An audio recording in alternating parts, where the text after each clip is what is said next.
Алаяқтық дерегі азаймай тұр. Әлеуметтік желіні пайдалану арқылы қылмысқа баратындар көбейген. Өте көп тіркеліп жатыр. Интернет желілеріндегі тауарлық жарнамалар арқылы сатып алу 18. Түнгі тыныштықты бұзатындар саны артты. Полицейлер қоғамдық тәртіпті күшейткен. Автобусты басқаруға автобусты беріңіз. Өзіңіз басқармаңыз. Қазір жолда біліп атсыз, көріп атсыз, қанша халықтар азамат қайтыс болды. Жолда осы жол көлік оқиғаларынан.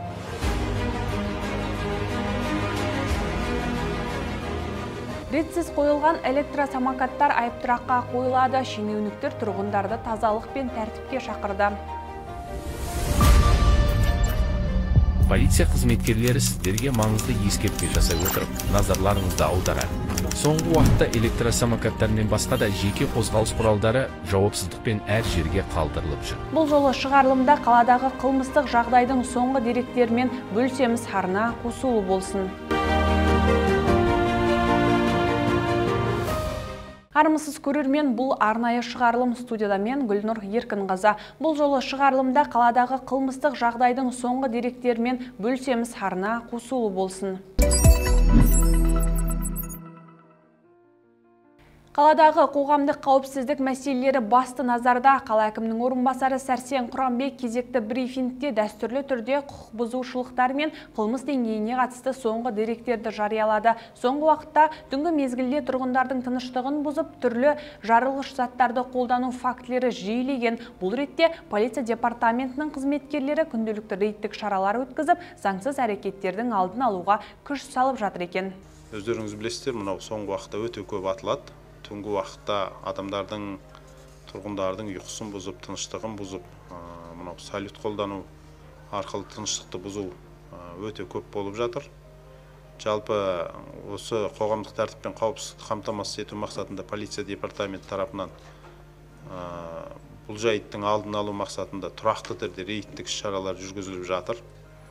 Атқарылып жатқан жұмыстар нәтижесінде жыл басынан бері 123 жеке тұлғаға қатысты әкімшілік құқық бұзушылық хаттама толтырылып, жинақтау іс-құжаттары сотқа жолданып, әрқайсысына жеке дара 20 айлық есептік көрсеткіш мөлшерінде бұл 78.640 теңгені құрайды. Жалпы 9.672.720 теңге айыппұл салынған екен. Состояниемен бұл нәзері келді ғой? Бәрі дұрыс өзіңіз. Doğru десін. Басқарған кезде қауіпсіз жол шарасы жоқ, көшкен мас болып, бәрі дұрыс. Басқарды айдамаңыз. Сөз болды. Қарсы уақытқа шықпаңыз. Қауіпті маневр жасамаңыз. Шымкент қаласының тұрғындары мен қонақтары 2025 жылғы 15-30 қыркүйек аралығында қаламызда жол қозғалыс қауіпсіздігін қамтамасыз етуге бағытталған қауіпсіз жол жедел профилактикалық іс-шарасы өткізілуде.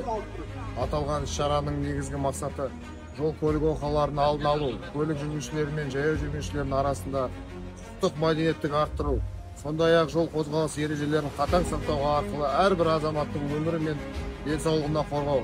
Алайда айыппұл салынып, әкімшілік шаралар қабылданғанымен қылмыс саны азаймай тұр. Әсіресе интернет кеңістігінде жасалатын құқық бұзушылықтар алаңдатарлық деңгейге жетті. Бүгінде әлеуметтік желі арқылы алаяқтық әрекеттерге барып, халықты алдап арбау деректері азаймай тұр. Қала әкімінің орынбасары Сәрсен Құранбек бұл мәселеге ерекше тоқталып, тұрғындарды абай болуға шақырды. Оның айтуынша, қарапайым қырағылық танытпаған жағдайда кез келген азамат алаяқтардың арбауына түсіп қалуы мүмкін.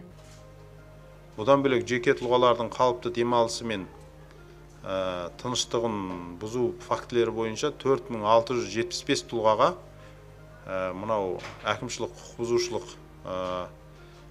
кодексінің 437 бабымен әкімшілік хаттама толтырылып, 66.973.820 теңгеге айыппұл салынған. Яғни жұмыс атқарылып жатыр. Айыппұлдың көлемі де өте үлкен. Соған қарамастан бізде тыныштық бұзу фактілері өте көптеп орын алуда.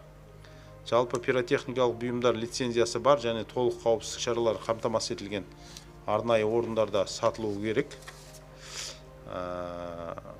Пиротехникалық бұйымдарды арнайы бөлінген қоғамдық алаңдарда өрт қауіпсіздік талаптарына сәйкес келетін ашық жерлерде қолдану мүмкін, ал басқа жағдайда арнайы белгіленген орындарда қолдануға тыйым салынады.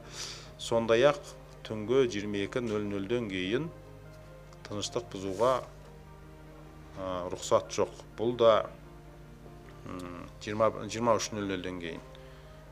Бұл да қоғамдық тәртіп пен қауіпсіздікті бұзу болып табылады. Қылмыстық істердің тіркелуі бойынша өткен аптада тергеу органдарының өндірісіне жалпы 175 іс тіркеліп, 4-еуі сотқа жолданған. Оның 60-ы қылмыс алаяқтық, 42-сі ұрлық, 10 іс есірткінің заңсыз айналымына және 8-і жол көлік оқиғаларына қатысты істер болып табылады.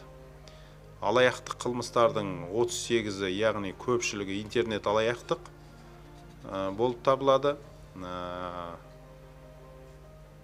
Өте көп тіркеліп жатыр. Интернет желілеріндегі тауарлық жарнамалар арқылы сатып алу 18, инвестиция жасау арқылы ақшаны көбейту туралы жарнамалар 4, банк қызметкерлері, байланыс операторлары және мемлекеттік қызметкерлер ретінде жалған қоңыраулар арқылы 12 және 4-еуі несие рәсімдеу туралы болып отыр. Жалпы қалада құқық бұзушылықтың алдын алу тек полицияның емес қоғамның ортағысы. Сондықтан Сәрсен Құранбек тұрғындарды бейжай қарамай тәртіп пен тыныштықты сақтауға үлес қосуға үндеді. Мұндай фактілердің өте көп екенін біз осыған дейін айтқанбыз. Өкінішке орай біздің халқымыз сенгіш, осындай алаяқтарға алданып қалып отырғандығын айтқымыз келеді, және барынша жеке дербес деректерін, банктік карталарын, олардың кодтарын ешкімге бермеуін, айтпауын сұраймыз. Полиция қызметкерлерінің айтуынша, соңғы кездері қала аумағында электросамокаттардың ретсіз қалдырылуына байланысты шағымдар жиілеген. Мұндай келеңсіздіктер көлік қозғалысына және жаяу жүргіншілерге кедергі келтіруде. Сондықтан өткен аптада көшелерде ретсіз қалдырылған 300-ге жуық электросамокат айып тұраққа жеткізілді. Жол оқиғаларының алдын алу мақсатында тәртіп сақшылары тұрақты түрде рейдтер жүргізіп, электросамокаттарды пайдаланудағы ереже бұзу жайттарын анықтауда. Полиция жол қозғалысы қатысушыларының қауіпсіздігі басты назарда екенін атап өтіп, азаматтарды самокатты қолдану барысында жауапкершілікке шақырды. Полиция қызметкерлері сіздерге маңызды ескертпе жасай отырып, назарларыңызды аударады.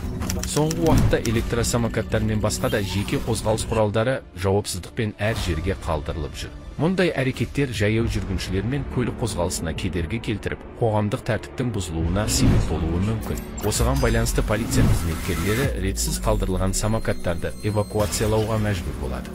Сонымен қатар, самокаттардың қатысуымен болатын жол көлік оқиғаларының жиілегенін атап өткіміз келеді. Сондықтан самокатпен жүргенде жол қозғалысы ережелерін сақтап, аса жауапкершілік таныту қажет.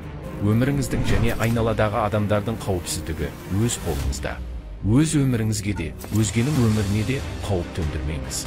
Барлық самокат пайдаланушыларын сақтыққа, жауапкершілікке және қоғамдық орындарды құрметтеуге шақырамыз.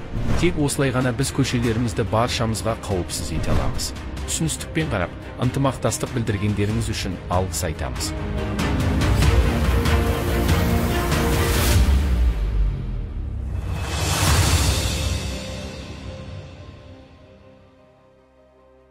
Бұдан өзге шаһарда 1 қыркүйек пен 1 қараша аралығында учаске жедел профилактикалық іс-шарасы жүргізілуде. Өткізіліп жатқан іс-шара барысында учаскелік полиция инспекторлары өздерінің бекітілген әкімшілік аймағындағы тұрғындармен танысу, тұрғындардың арасында болған әртүрлі құқық бұзушылықтарды анықтау үшін тұрғын үйлер мен көпқабатты үйлер тексерілуде. Ішкі істер органдарының профилактикалық есебінде тұрған тұлғалар тексеріліп, олармен профилактикалық жұмыстар жүргізілуде.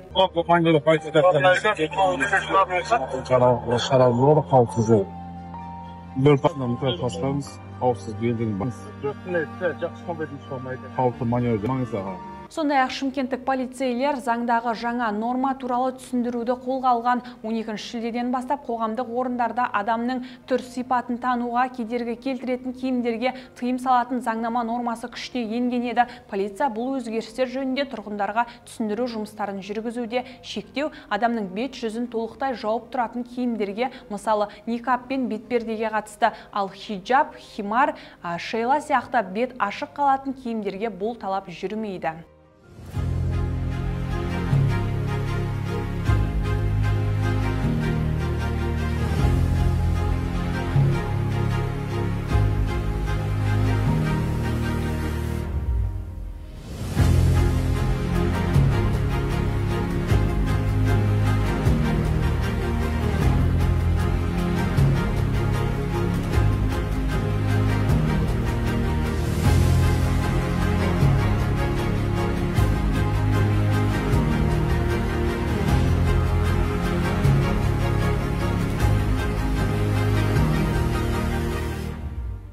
Алыс жолға шығатын жүргізушілерді патрульдік полиция қызметкерлері арнайы тоқтатып, жол ережесін сақтау, демалысты дұрыс ұйымдастыру және жолаушылар қауіпсіздігін қамтамасыз ету жөнінде түсіндірме жұмыстарын жүргізуде. Бұл профилактикалық шара арқылы халықтың жолда жүру мәдениетін арттыруды көздейді.